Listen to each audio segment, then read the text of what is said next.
What's up, y'all? Just check it out, man. I got a little testimony, got a little story. Because the video that I put out a little while ago on Joe Rogan, I seen a guy made a comment, and I don't disagree with him. Matter of fact, it was two of them, and they were going back and forth over the video. And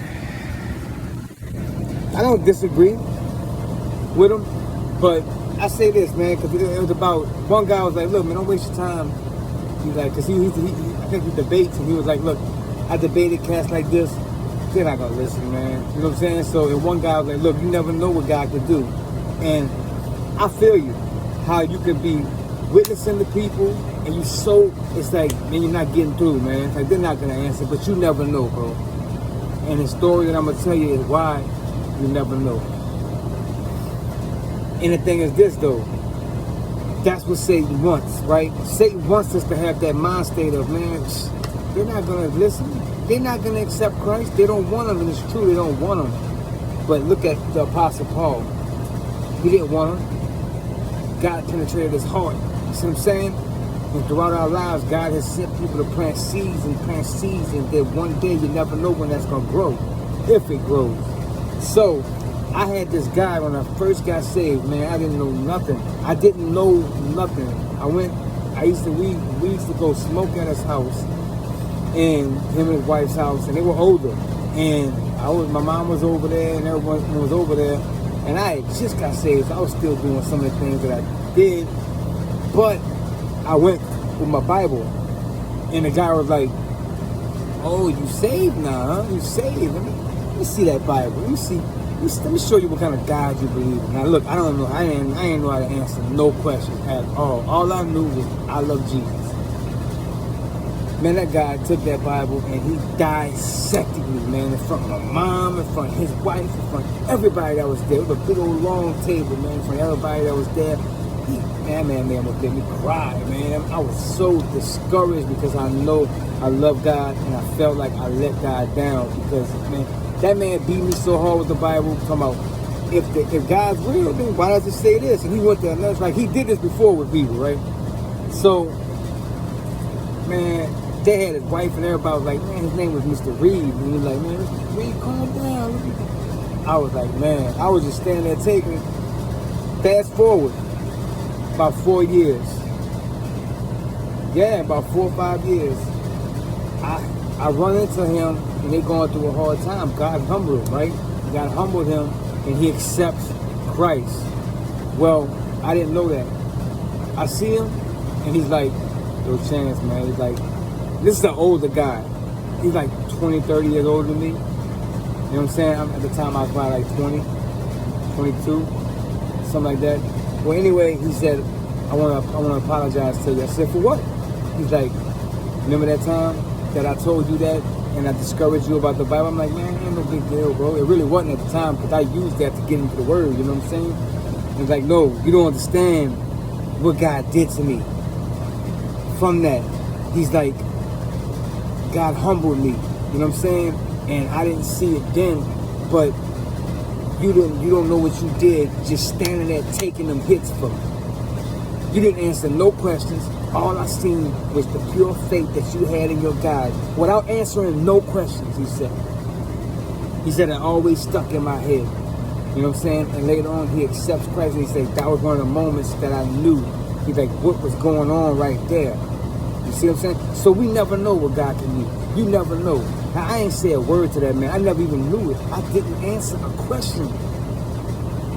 And it's the Holy Spirit that works. It ain't us. We don't know. We don't know if a Joe Rogan to be saved. We don't know. We got saved. If I could be saved, anyone could be saved. You know? Because I remember people witnessing to me.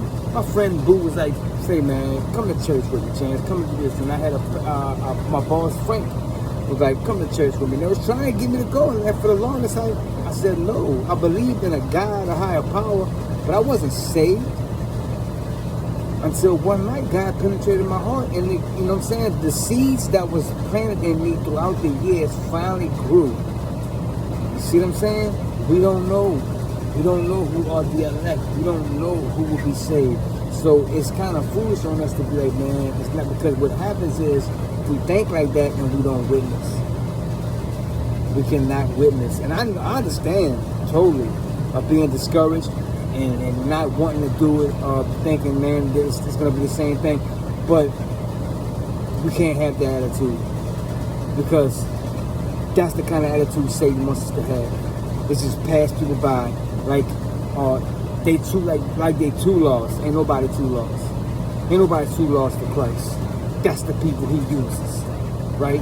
That's the people who he uses. The one that you think, man, ain't no way. And the guy lifts them up, saves them, cleans them up, sets them right. And those are the people who love him the most. Those are the people who appreciate the forgiveness most. Like, remember Mary Magdalene? Mary Magdalene was like, the guy was like, you know, or the woman who, I don't know if it was the same Mary, I think it was, who washed his feet with her hair and with her tears, and God was like, they was like, man, why did she do that? And Jesus was like, you don't understand how much she was forgiven. The ones who were forgiven the most appreciate it more. You see what I'm saying? Like, I appreciate where I was at, where he brought me from. I appreciate that, because not only it was dark, it was, and he did that. You know what I'm saying? He could have left me there. He could have left me then, but he didn't. So what happens is that I think about that when I'm going through tough times now. I'm like, man, if he was going to leave me, he could have left me as a dope head. See what I'm saying? He could have left me as an addict. He could have left me just abandoned, but he didn't. But that's why we got to preach, man. If we don't do it, then it's another thing. I don't want people to get twisted like, oh, he needs us. Like, that God don't need you to do nothing. Now, it's on you if you want to get into it, you know what I'm saying? If you want to be part of this, because you can lose reward. But God ain't dependent on one man. Like, look, bro, if you don't want to do it, someone else will step up. But it's an honor. It's an honor to be able to witness for God. It's an honor to be able to make a video and have one person look at it. And maybe one person one day get something out of it, maybe 20 years from now. It's like, what are we doing this for? What are we doing this for? We only on this earth for a few years and we're gone. And this we leave back our message. See what I'm saying? Really, one of the main reasons why I do it too is because I want my son one day when I'm not here, he can still get the gospel from his dad through the videos. Because I've been preaching to him all my life. But you know, when you're young like that, they get it's like white noise. He's heard it so much. And maybe one day he goes back and he's like, man, let me hear about what my dad believed. But don't get discouraged because other people don't take the bait yet. Just keep preaching the word and leave the results up to God. You never know who'll be saved. It'll blow your mind who'll be saved. But it ain't on us, it's on him. Peace Christ to die, y'all. Yeah.